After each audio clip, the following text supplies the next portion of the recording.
Jujur gue bikin video ini karena gue udah muak banget dengan dua orang Cina ini yang selalu muncul di timeline dan FYP gue. Dan gue yakin lo juga pada ngerasain hal yang sama. Timothy Ronald, yang lo tahu sendiri dia suka pamer, flexing, ngata-ngatain orang, goblok-goblokin orang, berkedok motivasi, cari atensi. Pak Win juga yang sosok ngasih insight bisnis, penipuan tentang bisnis seperti apa. Ujung-ujungnya mereka berdua itu apa? Jualan kelas. Tapi ya itu adalah pekerjaan mereka semua. Mereka sukses buat ngerusak otak lu, ngerusak otak kita, ngerusak otak generasi bangsa. Gue tahu lu semua yang klik atau nonton video ini sekarang mungkin adalah fans atau mungkin hatersnya mereka. Gue harap lu semua nonton sampai habis karena di sini gue akan bongkar betapa dua orang Cina ini sangat berbahaya. Oke, sebelum kita mulai pembahasannya, sebelumnya mungkin gue kenalan dulu. Jadi nama gue Dwiki Hernawan. Lo semua juga mungkin baru pertama kali lihat gue.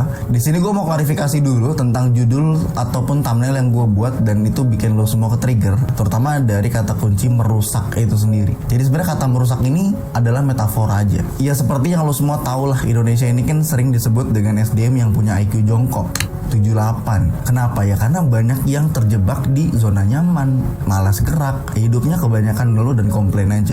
Nah, Timothy dan Pak Win ini itu kayak ngebawa virus baru. Dia itu ngajarin lu tentang berekspektasi dan bermimpi yang tinggi, ngajarin lu disiplin dan ngajarin lu tentang ilmu investasi. Again and again, hampir di setiap videonya mereka tuh selalu bilang bahwa jangan pernah lu takut untuk bermimpi tinggi. Mereka melawan apa? Melawan mindset yang udah terbentuk turun-temurun bahwa kita kalau bermimpi itu boleh, tapi jangan terlalu tinggi karena takut jatuh. Nah, tujuan dari mereka sendiri ada itu sebenarnya buat menghancurkan atau merusak otak kita semua ini daripada mentalitas pengecut, pecundang, mentalitas korban atau victim mentality menjadi mentalitas pemenang atau winning mentality. Sosok Timothy Ronald ini selalu muncul di FYP kita semua ya, harus diakui juga karena dia memang pintar buat mengelola media yang dia punya sendiri, sehingga dia bisa memecah algoritma dan mendapatkan semua atensi dari masyarakat kita. Gue sebenarnya nggak mau terlalu bahas jauh tentang Timothy karena udah banyak dibahas orang, tapi again sebetulnya dia itu punya tujuan yang bagus banget buat negara ini menurut gue. Dan satu yang menjadi poin utama yang gue pengen sampaikan adalah dia selalu ngajarin tentang investasi. Nah, investasi yang selalu dia bahas itu adalah berkaitan dengan dunia finansial, karena ya seperti yang tahu juga dia sering disebut dengan triliuner, masih usia 20 tahun dan sebagainya. Nah, permasalahannya adalah gimana caranya dia bisa melipat gandakan duitnya itu. Apakah dia memang dapat duit semuanya dari jualan kelas? Ya kalau dari apa yang video selama ini gue tonton tentang dia, sebetulnya duitnya itu kalau dari jualan kelas saat ini itu belum berasa menurut gue. Duit dia paling banyak itu dari kerjanya dia pada saat waktu di SMA ataupun waktu saat kuliah. Dari dia jualan sedotan, jualan pomade, bikin agensi, dan dia taruh saham semua dan naik berkali-kali lipat. Itu adalah sumber utamanya sebetulnya. Jadi kalau misalkan ada yang bilang jualan kelas atau bahkan lebih parah itu dibilang Timothy ini sales Bitcoin, itu goblok banget menurut gue. Karena simpelnya gini cuy, ada satu prinsip yang gue selalu inget juga di kepala gue. Kalau misalkan ada orang yang jelas-jelas kelihatan lebih kaya daripada lu itu cukup dengerin aja nasihat dia tentang finansial.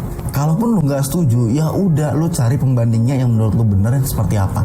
Tapi nggak perlu didebat. Kenapa? Karena dia itu lebih kaya daripada lu. Apalagi kalau lu tuh bukan nggak cuma lebih kaya, tapi lu masih miskin. Ya kita juga mungkin punya gaji UMR. Jadi nggak usah dibantah.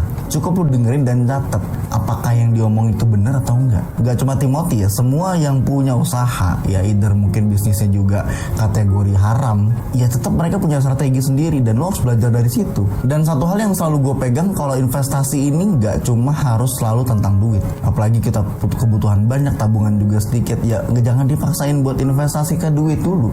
Investasi ke otak lu dulu. Cari ilmu dan skill yang memang bisa lo kembangin sendiri. At the end ujungnya apa sebenarnya ke investasi ke skill ini? Ya biar lo income-nya nambah. Jadi kalau lo cuma mikir income utama, kerjaan utama lo adalah yang paling penting dan lo merasa nggak butuh lagi, itu adalah suatu hal yang goblok dan lo selangkah lagi akan menuju kemiskinan. Tapi again, kalau misalkan investasi lo juga setengah-setengah, ya lo pengen punya usaha yang besar tapi dari hal kecil aja nggak lo perhatiin, ya gimana mau jadi besar? Kayak lo pengen jadi pengusaha, lo akan pitching ke investor tapi penampilan lo berantakan, muka lo kumel dekil, ya orang juga males ngeliat lo udah nggak percaya duluan. Kayak gue jujur, muka gue, nih lu lihat nih foto gue zaman dulu. Jangankan lu, gue aja takut melihat diri gue sendiri, jerawatan, pipi merah. Dan kalau lu ada di posisi itu kayak gue dulu, ya itu pikirin gitu, apa yang salah? Oke, pola makan lu, oke tidur lu, hidup lu nggak sehat, lu makanin sampah tiap hari ke dalam mulut lu.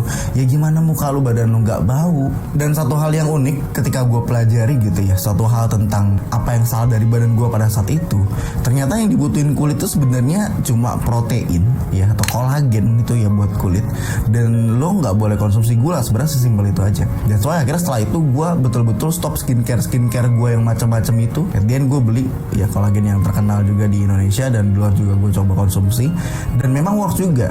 Dan gue cari tahu apa nih yang sebenarnya bikin works, apakah memang cuma kolagen aja dan sebagainya. Ya ternyata ada beberapa hal dan kandungan juga. Nah dari situ gue kepikiran nih, setelah gue nonton video-video Timothy, oke lu punya usaha harusnya seperti apa dan sebagainya, lu pelajarin. Sampai setahun gue riset apa yang dibutuhin nih sama masyarakat kita terutama. Dan akhirnya dari situ gue berani buat ngejual aset yang gue punya, buat modal, dan gue bikin produk atau brand yang gue buat sendiri. Ini terus terang. Jadi gue bikin brand namanya Ziva, dan salah satu produk yang baru pertama kali diciptain namanya Kolazi. Ini adalah minuman kolagen. Ini minuman yang lu butuh. Kalau misalkan gue jelasin ke lu panjang sebetulnya. Gue akan bahas tentang muka gue kenapa bisa benar. Ya ini juga sangat membantu sekali. Karena gue ngeriset dan apa yang dibutuhin, semua skincare bagus yang mahal-mahal itu gue taruh di sini simpelnya. Nah ini fungsinya buat apa? Kalau buat lu ya yang cowok ataupun cewek lu nonton video ini simpel sebetulnya buat bikin lu punya kulit itu tuh sehat, seger. Ya jadi kalau dekil, lu mungkin udah berumur, kerut-kerut, nah ini buat sedikit menghilangkan. Dan apakah ini cuma buat cowok ataupun cewek? Jawabannya enggak. Sebenarnya ini dibutuhin buat semua orang, apalagi kalau udah 40 plus, lu punya nyokap 50 plus udah susah jalan. Ini buat sendi juga penting. Makanya gue kenapa jual kolagen gitu ya, minuman ini. Gue keluarin semua aset gue buat bikin produk ini karena memang dibutuhin, men. Kalau lo mau coba silakan, gue taruh di keranjang di bawah, atau lo mau klik di deskripsi bisa. Dan kalau misalnya lo udah pernah sebelumnya nih, gue yakin juga lo ada yang konsumsi kolagen, lo mau coba dulu silakan, karena ini rasanya seger banget. Ini rasa anggur, di no sugar again, tetapi tetap ada manisnya karena gue pakai stevia atau gula alami. Lo bisa cari sendiri juga manfaatnya apa. Lo bisa cobain satu dulu. Tapi kalau misalkan lo memang lagi punya masalah yang sama kayak gue, atau mungkin lo peduli sama keluarga lo dan sebagainya buat memperbaiki sendiri dari dalam, gue rekomendasi banget lu beli 4 atau 5 box. Kenapa? Karena dalam 20 hari, 25 hari nih, lu minum setiap malam, setiap hari selama 25 hari. Lu gak usah berterima kasih sama gue, terima kasih ke diri lu sendiri, karena lu udah tahu dan lu percaya sama produk ini, dan ngebentuk memperbaiki muka lu dan hidup orang tua lu yang lebih baik. Lu ngelihat orang tua lu yang susah naik tangga, angkat beban dan sebagainya, yang enteng aja terasa berat banget, lu perbaikin, lu ajak angkat beban, lu ajak olahraga, bantu pakai ini dari dalam, lu akan terima kasih sama diri lu sendiri. Dan ini adalah salah satu investasi juga, sesimpel karena lu peduli dan fokus ke diri lu sendiri. Get back to Timothy, gue terus terang salut banget sama orang ini. Kenapa? Karena dia betul-betul lebih Indonesia menurut gue daripada gue sendiri. Kenapa gue pakai kata Cina di depan? Karena itu sebenarnya bentuk sindiran. Ada orang yang keturunan Cina tapi benar-benar peduli sama negaranya. Apakah cuma dia atau Pak Win? Ya enggak, banyak banget sebetulnya. Sampai bikin sekolah di wilayah timur Indonesia yang kekurangan dan sebagainya. Lu udah bisa apa? Jadi kalau misalkan lu nge-hate dia, lu bilang dia sales subscribe, coba lihat diri lu dulu, lu udah ngapain? Kalau misalkan kita belum bisa ngapa-ngapain, diem aja.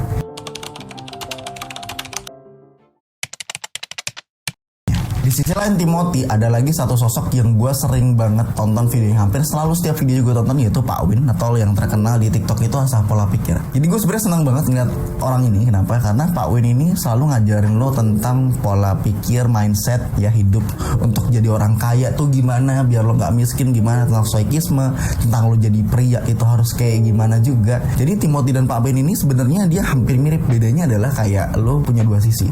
Timothy ini yang versi kasarnya, yang ngomong ke lu apa adanya, frontal, dan Pak Win ini lebih diatur bahasanya, lebih halus lah. Kalau lu suka dengan yang soft spoken ya mungkin lo cocok buat nonton Pak Win. Tapi kalau gue buat keduanya bagus banget. Nah Pak Win ini punya beberapa prinsip yang gue ikutin juga setelah gue nonton videonya. Beberapa diantaranya adalah kalau lu punya mimpi itu ya lu harus tinggi, tapi jangan terlalu ketinggian, dan pastiin sesuai dengan realistis juga.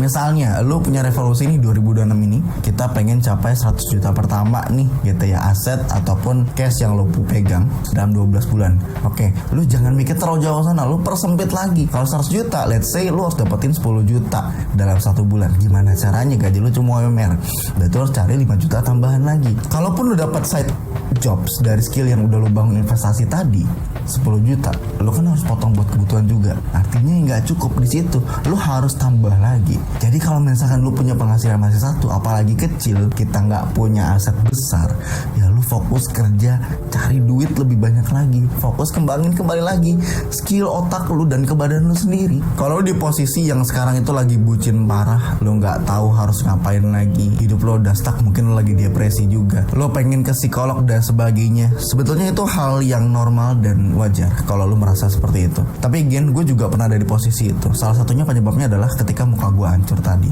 Apakah memang ada rasa depresi atau gak percaya diri? Ya pasti ada, itu normal. Tapi pertanyaannya, mau sampai kapan lu murung terus? Lu di kamar terus mau sampai kapan? Lu mau baca apapun, ya lu mau nonton apapun video motivasi, itu gak akan ngaruh kalau bukan pantat lu sendiri yang ngangkat. That's why dari situ gue belajar banyak banget. Gue beli buku tentang self development, gue baca semuanya, dan akhirnya gue membuat sebuah kesimpulan berdasarkan ilmu yang gue cari dan pengalaman yang gue milikin. Itu gue kumpulin dalam sebuah sistem. Dan ini yang menarik, ketika lu lagi di posisi ini, gue saranin lu pakai sistem yang udah gue buat, namanya adalah The Restart Protocol. Ini lo bisa lihat, ini adalah sebuah sistem, atau ya bahasa gampangnya ebook lah. Jadi ebook ini gue buat supaya lu sebagai cowok khususnya itu lu bisa mikir gimana caranya lu punya cowok yang punya prinsip dan gak disetir. Karena percuma kayak lu nonton video-videonya Timothy, lu nonton videonya Pak Win kayak gini, lu termotivasi, lu semangat, apinya lu tidur lembek lagi, itu nggak ada gunanya sama sekali. Makanya lu harus berubah dan lu harus punya sistemnya. Nah, itu alasan kenapa gue buat dan ngerangkum ini semua. Gue kasih angka teknisnya kayak gimana, lu harus ngapain, sampai detail lu bangun pagi harus ngapain, itu gue jelasin semuanya di sini. Dan nggak cuma itu, gue bikin juga panduan dalam 21 hari lu harus ngapain aja. Kembali lagi, kenapa ini gue bikin? Ya karena gue simple, gue punya tujuan yang sama Pak Win, sama Timothy. Mungkin gue nggak sebesar mereka, gue nggak punya impact sebesar mereka, tapi at least gue punya impact yang kecil buat lu pribadi masing-masing. Nah, kalau buat cewek gimana? Apakah bisa? Sebenarnya ini agak berbahaya buat cewek. Kenapa? Karena lu jadi tahu oke, apa yang sebetulnya dimiliki sama pria yang seharusnya dilakuin sama cowok tuh kayak gimana. Jadi kalau misalkan lu belum nikah gitu ya, atau mungkin lu di fase yang lagi bimbang milih cowok, ya lu harus perhatiin semua sikap ini harusnya ada pada dia. Ya nggak harus semua lah, at least beberapa poin yang penting itu harus ada di dia. Baru lu ketika memang merasa cocok, sesuai, itu lu menemukan pasangan yang betul-betul tepat. Baik lagi, sebenarnya di sini Pak Win juga ngajarin kalau lu jangan sampai jadi cuma sekedar pion yang bisa disetir sama semua orang. Lo punya prinsip sebagai cowok, lo harus bijaksana, punya jiwa pemimpin, dan bisa berpengaruh maupun bermanfaat buat banyak orang. Pastiin lo punya tujuan hidup, lo bikin plan sebesar mungkin, tapi lo persempit dan perkecil sampai plan itu nggak terasa kalau lo udah jalanin sekecil mungkin. Dari sini gue bisa simpulin bahwa Timothy dan Pak Win ini adalah dua sosok yang berbeda, punya karakter yang berbeda, tapi punya tujuan yang sama, yaitu ngelahirin generasi baru atau ngerubah dan merusak pola pikir yang ada, yang kolot, yang rusak, untuk ngebenerin ke jalan yang lurus dan berguna buat bangsa kita. Kembali lagi, dari Timothy kita belajar bahwa investasi itu sangat penting. Gak cuma dari finansial yang memang penting buat hidup lo di masa depan, tapi kembali kepada diri lo dan skill otak lo dan upgrade badan lo, itu juga jauh lebih penting pada saat kondisi lu memang belum mencukupi. Dari Pak Win juga kita belajar bahwa segala sesuatu perlu kita pertimbangkan. Kita harus set goal yang besar namun dipersempit jadi lebih kecil. Dan gue ingetin juga, kalau lu mau fokus mulai ubah diri lu, bisa langsung cobain aja produk yang gue bangun ini, yang gue bikin memang tujuannya buat kalian semua. Kolazil lo bisa langsung cek di keranjang atau klik link di deskripsi di bawah. Nanti lo bisa kena potongan dari harga yang seharusnya mahal, tapi gue gak peduli, bodo amat. Gue jual murah banget 50 ribuan, tapi lo bisa ngerasain manfaat yang bikin lo terima kasih sama diri lo sendiri karena udah beli produk ini. Dan kalau lagi stuck depresi, jangan lupa bangun sistem lo buat ngubah apa yang salah dari pikiran lo. Lo bisa baca sistem yang gue buat dari Start Protokol ini, cuma seharga kopi 30 ribuan, dan ini akan ngubah hidup lo selama-lamanya. Dan ini adalah awal dari perubahan hidup lo yang bikin lo gak pernah nyangka sebelumnya. So ini dia yang bisa gue sampaikan, mudah-mudahan ada manfaatnya buat lo. Nama gue Diki Hernawan. I hope you guys enjoy it and see you in the next video.